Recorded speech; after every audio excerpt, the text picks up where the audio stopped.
My name is Olivia Frisbee, and today we are going to be reading the book Goldilocks and the Three Bears by James Marshall. Let's go!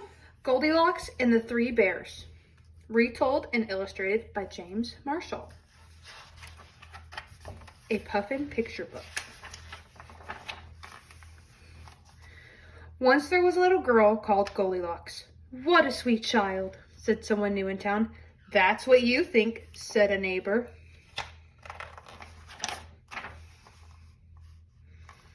One morning, Goldilocks' mother sent her to buy muffins in the next village. "You promised not to take the shortcut through the forest," she said. "I've heard that bears live there." "I promise," said Goldilocks. But to tell the truth, Goldilocks was one of those naughty little girls who did exactly as they please. Shortcut.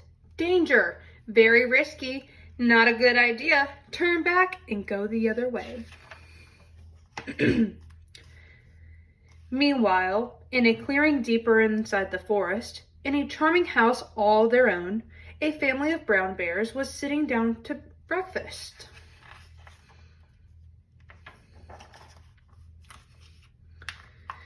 "Patootie!" cried big old Papa Bear. "This porridge is scalding. I've burned my tongue." "I'm dying," cried Baby Bear. "No, really," said Mama Bear, who was the medium size. "That's quite enough." "I know," said Papa Bear. "Why don't we go for a spin while the porridge is cooling?" "Excellent," said Mama Bear. So they got on their rusty old bicycle and off they went. Tra-la!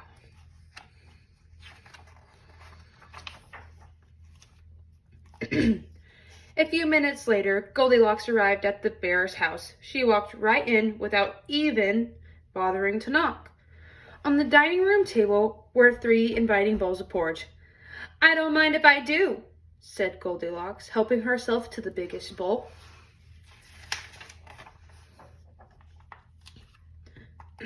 But the porridge in the biggest bowl was much too hot. "Patootie!" cried Goldilocks, and she spat it out. Next, she tasted the porridge in the medium-sized bowl, but that porridge was much too cold. Then Goldilocks tasted the porridge in the little bowl, and it was just right, neither too hot nor too cold. In fact, she liked it so much that she gobbled it all up.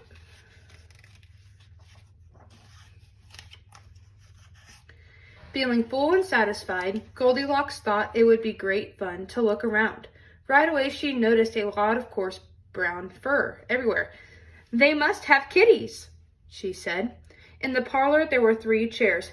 "I don't mind if I do," she said, climbing into the biggest one.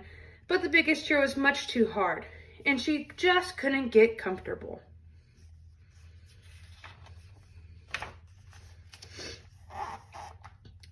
Next, she sat in the medium-sized chair, but that chair was much too soft, and she thought she might never get out of it. Then Goldilocks sat in the little chair, and that chair was just right, neither too hard nor too soft. In fact, she liked it so much that she rocked and rocked until the chair fell completely to pieces. Now, all that rocking left Goldilocks quite tuckered out. "I could take a little snooze," she said. So she went to look for a comfy place to nap. Upstairs were 3 beds. "I don't mind if I do," said Goldilocks. And she got into the biggest one, but the head of the biggest bed was much too high. Next, she tried the medium-sized bed, but the head of that bed was much too low. Then Goldilocks tried the little bed, and it was just right. Soon, she was all nice and cozy and sound asleep. She did not hear the bears come home. The 3 bears were mighty hungry, but when they went in for breakfast, they could scarcely believe their eyes. "Somebody has been in my porridge," said Papa Bear. "Somebody has been in my porridge," said Mama Bear. "Somebody has been in my porridge," said Baby Bear, "and eaten it all up."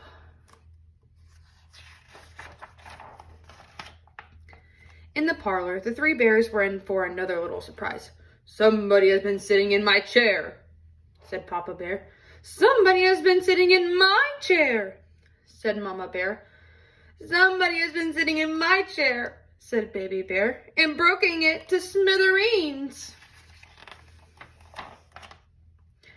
The three bears went upstairs on tiptoe, not knowing what they would discover. At first, everything seemed fine. But then Papa Bear lay down on his big brass bed. "Somebody has been lying in my bed," he cried, and he was not amused. "It does!" cried Mama Bear. "Somebody has been lying in my bed." "Look!" cried Baby Bear. "Somebody has been lying in my bed, and she's still there."